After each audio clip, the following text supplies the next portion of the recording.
What is up, ladies and gentlemen? Christian from Sbygo here, back again with another deck profile. This time for my Mathmech Ignister deck that I played at a triple magazine case tourney this past weekend.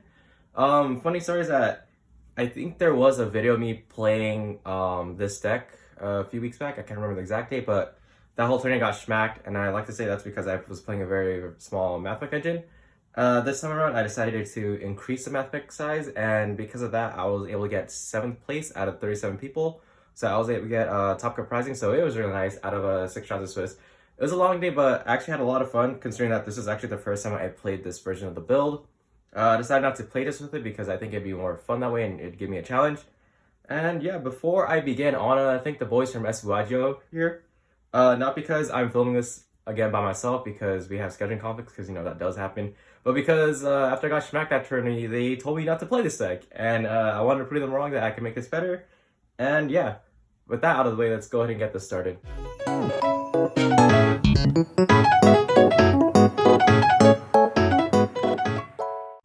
Okay, so the way I decided to do this deck profile was to divide out by engines. So starting off the Ignister Engine, I am playing triple Achichi Ignister. It's obviously going to be one of your main normal summons besides Bakari. What this card does is that when you normal or special summon it, you can search for a level 4 lower Ignister monster. Most of them are either going to be searching your Bakari, Doyon, or your yuhei. It has a graveyard effect where you can banish it from the graveyard at the start of the damage step to destroy a Cyber's monster you control. It doesn't really come up because it's mainly supposed to work with Fire Phoenix Ignister, but because I don't play that card, like, it barely comes up. On the bright side though, in case you do have to use it, it does save you like life points in a way because it is at the start of damage step, so they can't really redeclare with attack. Up next, I play triple Bakari Ignister. Like I said, it's your other normal summon for this deck. What this card does is that if you normal or special summon it, you can search for your Ice Spell or Trap, which is pretty much the in-archetype spell cards or trap cards also, so it's really nice. And what you can also do is that you can target one other Cyberus monster on your field and become a level 4, so that helps you go into your Xyz plays, which is nice for your Mathmech Engine actually. For the other Ignisters, I play one Doyon Ignister, one Bururu Ignister, one Hiyari Ignister, one Danmari Ignister, and then one Gachi Ignister. I know people do prefer 2 Doyons Ignisters. I personally like playing one in this build because it does have a Mathmech Engine, but in the pure build I'll play 2. Doyon is nice because it helps you recycle your resources, because when you normal special summon it, you can target an Ignister in your graveyard, so pretty much the one that you normal summon, add it back to hand. And when you link this away, you can target an Ice Blood Trap in your graveyard and add that back to hand. So pretty much what this card does is it just recycles whatever you use off of one of these 2. Bruru is great because not only is it your tuner to help you go into win Pegasus Ignister, but when it's normal special summon, you can foolish a Ignister from your deck to graveyard. So pretty much you're always going to be sending Danmari if you're starting off with your Ignister lines. But if you're starting with the Mathmech Engine, you're going to be setting off Bakari. And also whenever you synchro summon a Cyberus monster, what you can do is that you can target the synchro tool that you special summon. So like, say you go into Wind Pegasus, you synchro Bururu and Bakari, you can target Bakari and no special summon it. So that's actually really nice. Hiyari is here just for another extender because what it does is when you control an Ignister monster, you can actually just special summon this card from your hand, which is nice because sometimes I do search it off of Achichi in case I want to go for the OTKs.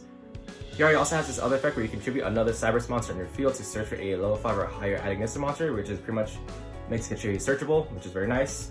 Danmari is your 1 negate on the field when you have a Link 6 face up on your side of the field. So pretty much, as long as you have the arrival, you will have that negate when this card is on the field or graveyard by banishing it as cost and then target a card on the field. The hand effect also comes up a few times too, just for that battle protection, because when your Ignister monster is attacked, you can actually special summon this card and then negate the battle, so that's really nice.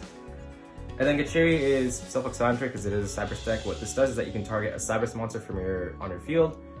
It will negate its effects and then you'll special summon it. Unfortunately, you can't target the rival for that because, you know, the rival is unaffected. And what this does is that when it leaves the field, you do target one monster on your side of the field and it'll be unaffected until the end of your opponent's turn. So this pretty much helps you make an unaffected access code or sometimes an unaffected decode talker Kitsu in case you had to do that. This is also nice because it does provide 1 card destruction. It protects you from card destruction 1, so that actually does come up a few times. For the spells, I am playing triple I Meet You. It is pretty much your Rhoda for the archetype, or social Rhoda off of Picard for this archetype. What is that? You can reveal a 2300 attack Cyberus monster from your extra or hand, and then based on the attribute, you can add an Ignister with the same attribute. So say you reveal Deco Attacker Heat Soul, you can add a Chi Chi. you reveal a Dark Templar Ignister, you add Doyon, Windpex, you add Barudu. It's very nice. Only downside is that if you don't summon the monster, you do take 2300 at the end of the turn. So usually I only take the 300 if I'm starting off the card, but if you start with the cheat, then you're pretty much fine. Just be worried because you know, time rules is a thing, so make sure if you're activating this card with 5 minutes left on the clock, you will make sure you don't burn yourself. Play the one Auto Reborn is your quick play monster reborn, which is very nice. Pretty much just target an Ignister in your graveyard and it'll special summon it. It's nice just to have another bottoming field, but also just trigger effects. And for the one card that might be a bit controversial, one Ignister Island. So this card is broken because as long as your main monster zone is empty, you can special summon a low 4 lower add Ignister monster from your hand. The cool part is that it's once per attribute, so you can keep doing it over and over again as long as you only use one attribute once, you know. Second effect is also nice too because when this card is destroyed or is in the graveyard, what you can do is you can banish an add Ignister to set to your field. So that way, you know, it's able to recycle. So I'm only playing 1 in this build. I would normally play 3 for the pure add Ignister build, but because I'm playing with the Mathmechs, I only find 1 is needed, especially because this card can get bricky in the Mathmech version of the deck. But yeah, honestly, I wouldn't really change much about these numbers because I think these numbers are really nice. So yeah, that pretty much explains the add Ignister stuff. Let's go ahead and get this out of the way. For the Mathmech Engine, I am playing triple Mathmech Circular.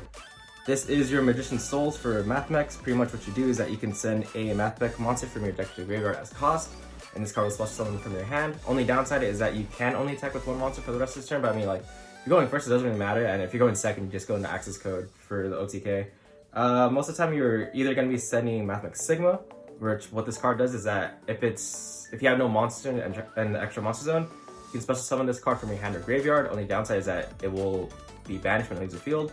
But honestly, this is a free extender. You know, send circular effect, send Sigma, special summon 2 level 4s, go to Alan Bertram. This is the main one if you're starting off the circular combo, but if you're starting off the Ignister combo, I send Nabla off of circular. What this card does is that you contribute 1 Cyberse monster on your field, and then you'll be able to special summon a Mathmech monster from your deck. So most of the time I'm going to be using this to special summon Mathmech Diameter because there aren't really any occasions where you're going to normal summon this card unless you're in that grand game where you aren't able to get a damage to the graveyard.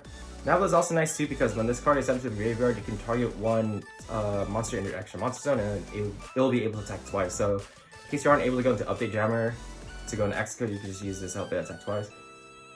Yeah, going on to Diameter. Diameter is nice because when this card is normal summon, you can target a low 4 lower Cyberse monster in your graveyard.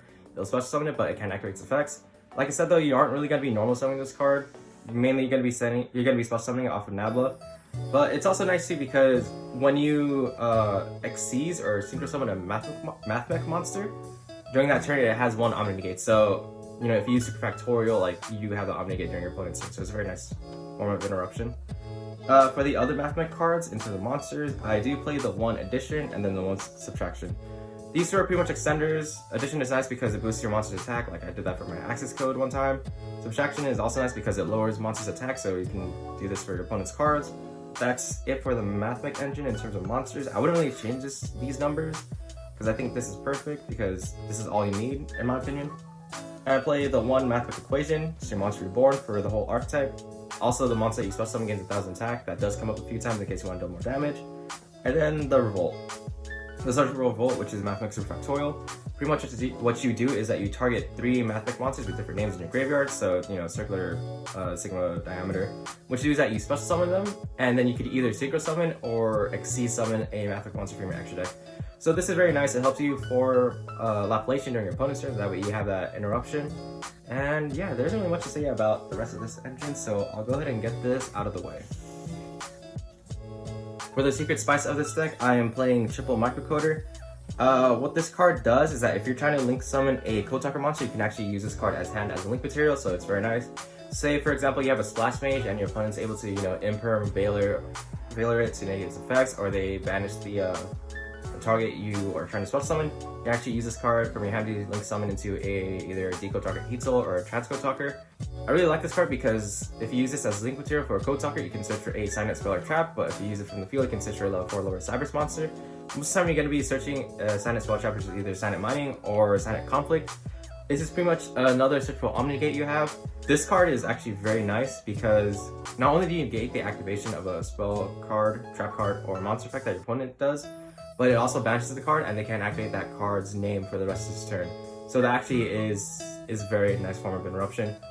I love this card because there are times where all you can do is just enter a Deco target Heat Soul, and just having one form of interruption, or one guaranteed form of interruption, is like very nice. But yeah, that's pretty much the Secret Spice. For the generic spells, I am playing Triple Silent Mining. It's a Cyber Tech, you gotta play 3 of this. You're either gonna use this to search for your Ignister monsters in case like you already have a Mathmech card in hand, like Circular, but if you don't have Circular, I'm gonna be using this to search for Circular just because Circular is broken and it does save you your normal summon. And play the one Call by the Grave. It's a staple, if I'm being honest. It's nice to help you continue to go through your play, so like say someone tries to drill you, activate Call by, and then you're safe. It's also another form of interruption against your opponent because, you know, they're playing Chill Elements and they try to use their effect, you can just Call by it. And then yeah, that's pretty much it for the generic spells. As for the hand traps, which is one of the main reasons why I decided to play this deck, I am playing triple Ash Blossom and Joy Spring. Ash is good, honestly, it's very generic. As long as you're able to Ash the right card, then your opponent can't really do anything. Triple Effect Veiler, same logic for Ash Blossom. As long as you're able to veil the right card, then your opponent really can't do anything, so it's just very nice. Triple DG Crow. DG Crow is mainly here for Tier Elements because as long as you're able to banish the target in the graveyard, they can't fuse. But also it's just another form of interruption because say your opponent's trying to bring back a Ronin Token, you can just banish off Crow. And then Triple Imperm. This is another form of target negation. And also, you know, if you set it the turn prior, that whole column is negated. That does come up a few times when your opponent isn't really paying attention to what they're doing, so it's very nice.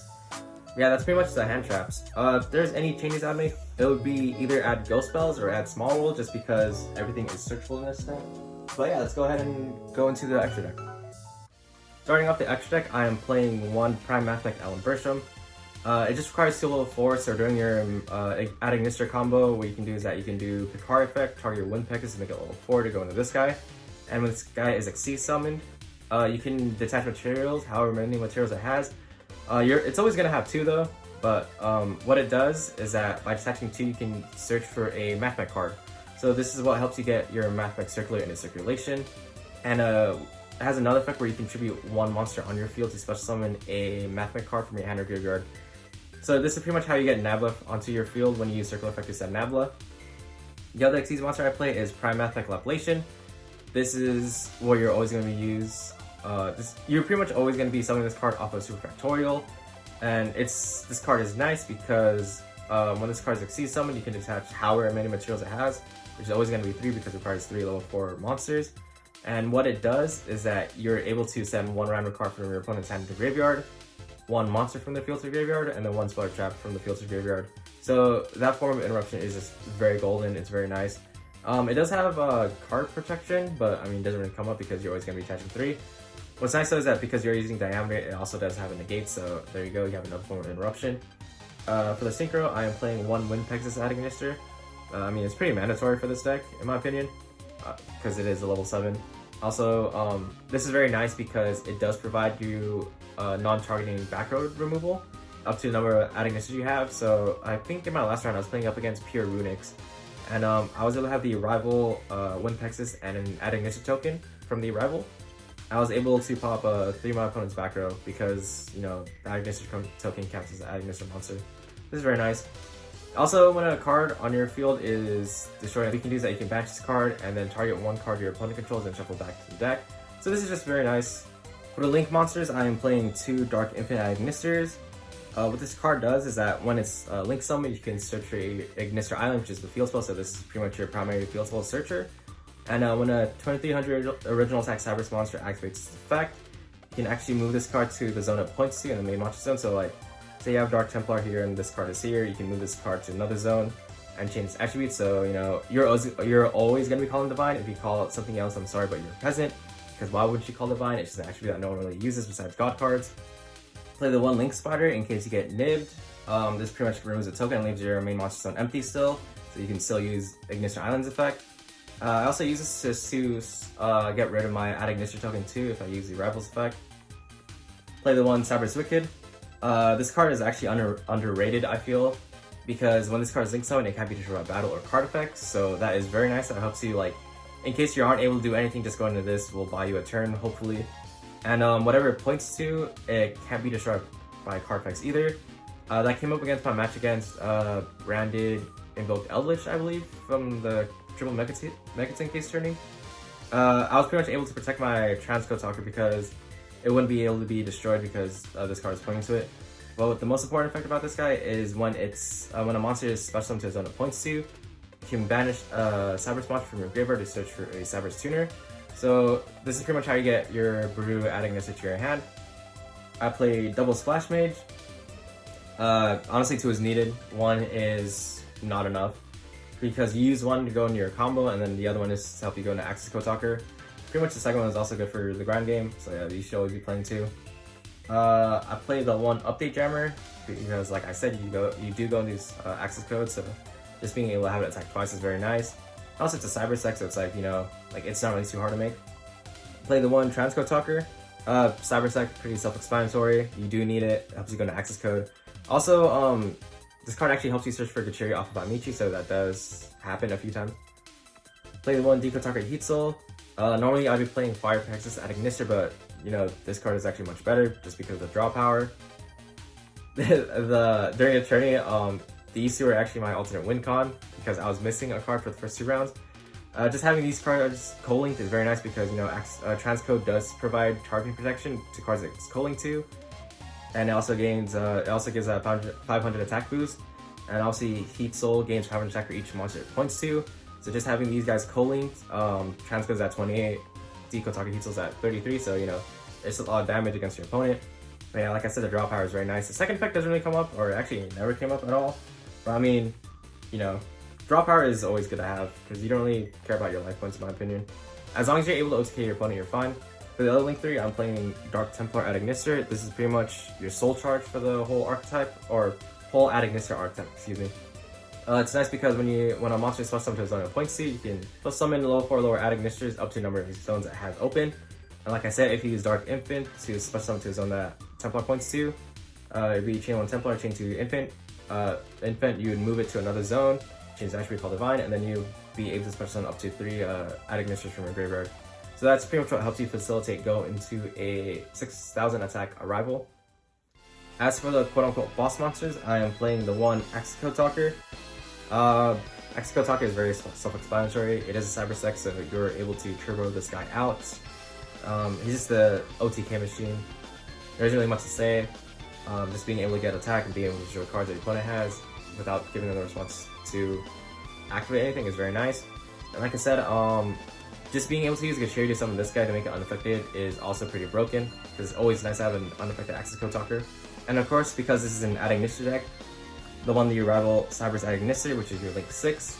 In case you don't know what this card does, it's unaffected by card effects in general, which means that you can't really do anything. Your opponent can't get rid of it. The only way they can get rid of it is through battle. So that's very nice because there are ways where you can actually disrupt your opponent. That way they can't get over it. It gains 1,000 attack for each Link material you use. So it's very easy to go into the 4K just because of Dark Templar, but it is possible to go to the 6K, which, you know, if you want to send your opponent a message, there you go.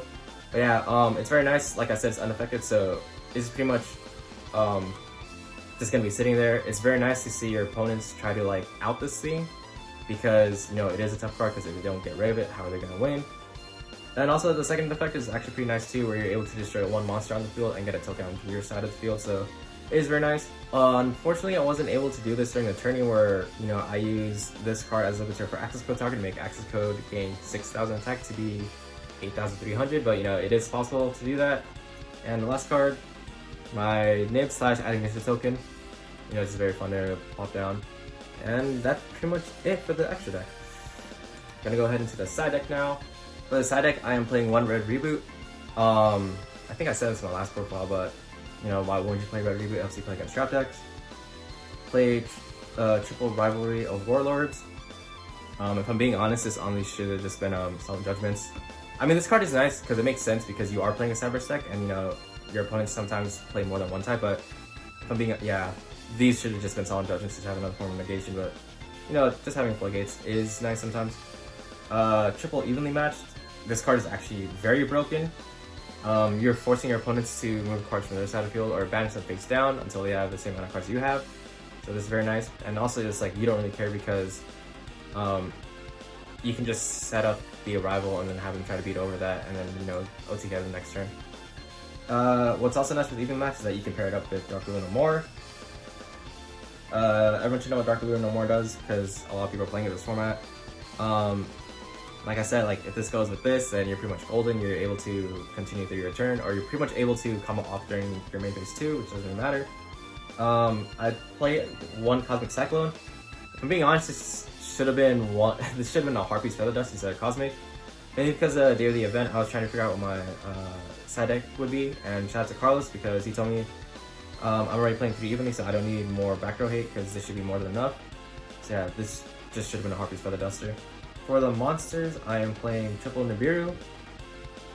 Once again, shout out to Carlos for letting me borrow one of his Nibirus because I only had 2 at the time. Nibiru is nice because, you know, your opponents still don't respect Nib. Like if they're not respecting it, just lay it on them. And what's cool is that when you have the arrival out for 4k or, you know, sometimes 6k, your opponent is most likely going to use more than 5 summons to try to out it. So pretty much before they commit to like something big, just drop the Nibiru on them, pretty much clear out the whole field. Now you have a, you know, a 4k beat stick with a 3k beat stick. You can destroy their Nibiru token to get yourself an Ignister token. Link that away in the Link Spider, so pretty much that's 8,000 damage right there. Yeah, honestly Nibiru is really good. And one Meowth Clip. In case you don't know what this card does, is when a field spell is activated, you can spell summon it from your hand. And during your turn, it negates your opponent's field spells. And during your opponent's turn, it negates your field spells. What's important about this card is that this helps out Mystic Mine. It's actually a searchable out for Mystic Mine because, you know, it's a Cybers monster. Fortunately, I didn't play against mine that tourney, so I'm very grateful. I did play against Runic, like I said, so this is able to stop the field spell for at least 2 turns, but unfortunately I still lost that round. But I mean, Meowth is very nice. Like, it's a searchable out for Mystic Mine, so why wouldn't you play it, you know? But yeah, that's pretty much it for the side deck. And with that, that pretty much concludes my Mathmech Ignister deck profile. Like I said, this is actually the first time I did play this deck with the new numbers I played, which is why, you know, I'm very happy that I was able to do it as well as I did. In case you're wondering what my matchups were, my round 1 was Brandon Blue Eyes, my round 2 was Sprite Crab Brigade. Shout out to T-Play, he was a very cool guy. Also shout out to him because when I told him I was missing my Access Code Talker, he was willing to let me borrow his, so I do appreciate that. Round 3 was against Brandon Invoked Eldritch, round 4 was Punctiliment's Dangers, round 5 was Pure Chilaments, and then round 6 was Runics. Like I said, I went, or in case I didn't mention it earlier, I went 4-2 with my only losses being to the Punctiliment's Danger deck and Runics. But it's no big deal though, you know. Like, I had a lot of fun. Like I said, this is the first time I was playing this particular build with the larger Mathmech Engine. For the shoutouts, I like to shout out the boys from Yugioh. They are the homies. They are very good playtesting partners. Even though, like I said, I didn't really playtest with this deck, or at least with this current build. And like I said at the beginning, you know, when I said, oh, they told me not to play this deck, so I decided to make this better and prove it wrong. That's all jokes, you know, because we all just like to mess around. Special shout out to Aiden, though, for letting me borrow Jared's Access Code Talker when I told him I was missing mine. Also, shout out to T-Clay and Senpai David for offering me their own Access Code Talkers. It was very unexpected because, you know, it was mid-tourney, but I do appreciate that a lot. Shout out to my day 1 homies, Alexis, Christopher, Vinny, and Victor. You guys are cool. You guys are the chill ones. Shout out to my Discord buddies. Like I said from the last profile, there's a lot of you, so you guys know who you are in case you're watching this video. Shout out to my opponents from that triple Megasin case tourney. You guys are what made me learn how to play this deck better because, like I said, there is no playtesting to this beforehand, and just helped me understand what the combos were now. Also, shout out to David's. It's a very competitive locals, very hard to top, so just being able to get in the top 8 was very nice. And yeah, I think that's pretty much. Oh, shout out to the 2 Ignister Facebook groups. It's very nice to see people discuss about, like, you know, the whole Mathmech Engine, just, you know, what's better, Pure or Mathmech. I don't really have a preference. I just want to try the Mathmech Engine because it does make sense. Yeah, I think that's pretty much it. I have really nothing else to say. So until next time, catch you guys later. Peace. Like, comment, subscribe.